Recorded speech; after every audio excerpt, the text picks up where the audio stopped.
আসসালামু আলাইকুম। আলহামদুলিল্লাহ, অবশেষে চালু হলো মালয়েশিয়ার নতুন কলিং ভিসার মেডিকেল। আমি কিন্তু আপনাদের কথা দিয়েছিলাম যে 22 কি 23 আগস্টের ভিতরে মালয়েশিয়ার কলিং ভিসা চালু হবে, এটা নিয়ে একটা ঘোষণা আসবে। ইতিমধ্যে কিন্তু চলে আসছে। আপনারা জানেন যে গতকালকে মালয়েশিয়ার যেই FWCM এর যে ওয়েবসাইট রয়েছে সেখান থেকে তারা কিন্তু বাংলাদেশের 25টা রিক্রুটিং এজেন্সির নাম প্রকাশ করেছে, এবং তারই সাথে যদি আপনি মেডিকেল সেন্টারটা চেক আপ করেন সেখানেও তারা আপডেট দিয়েছে যে বাংলাদেশের 46টা মেডিকেল থেকে এই নতুন কলিং ভিসা আসার জন্য আপনারা মেডিকেল করতে পারবেন এবং আপনারা অ্যাপ্লাই করতে পারবেন। তো প্রবাসী ভাইরা, এই থেকে বোঝা যায় যে মালয়েশিয়ার কলিং ভিসা পুরোপুরি চালু এবং মেডিকেলটাও চালু হয়ে গেছে। তো এটা আমাদের জন্য সত্যি খুশির সংবাদ, এবং এই মেডিকেলের বিষয়ে আমি কিছু গুরুত্বপূর্ণ তথ্য এবং গোপন কিছু কথা আপনাদের মাঝে শেয়ার করব, যা নতুন যারা মালয়েশিয়াতে আসবেন কলিং ভিসায় তাদের জন্য খুবই গুরুত্বপূর্ণ, খুবই ইম্পর্টেন্ট। তো আমি ভিডিওটি শুরু করছি। শুরু করার আগে রিকোয়েস্ট থাকবে, যারা এখনও চ্যানেলটি সাবস্ক্রাইব করেননি তারা এখনই করে দিবেন মালয়েশিয়ার নিত্য নতুন ভিসা এবং কাজ সম্পর্কে আপডেট পেতে।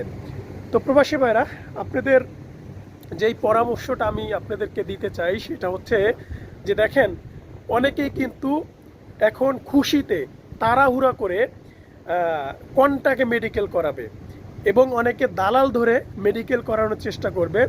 অনেকে ঘুষ মানে টাকা পয়সা দিয়ে মেডিকেল সেন্টারে গিয়ে আপনারা ফিট হওয়ার চেষ্টা করবেন। এই কাজ একদমই করবেন না, আল্লাহর দোহাই লাগে, এই কাজ একদমই করবেন না। কারণ মালয়েশিয়ার বিষয়টা খুবই ভিন্ন।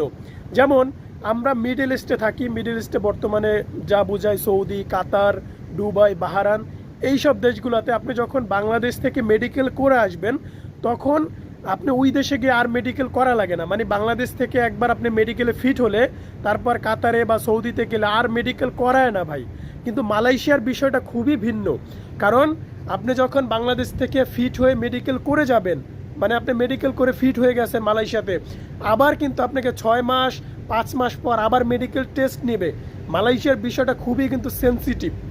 যারা দালাল কন্টাকে টাকা পয়সা ঘুষ দিয়ে মেডিকেল করায় যান তারা এই থেকে বিরত থাকুন, নাহলে কিন্তু আপনাদের কলিং ভিসায় যাওয়ার স্বপ্ন নষ্ট হয়ে যেতে পারে, এবং আপনি ওইখানে গিয়ে কাজকর্ম করবেন, টাকা ইনকাম করবেন, সেই বিষয়টা ধুলার সাথে মিশে যাবে।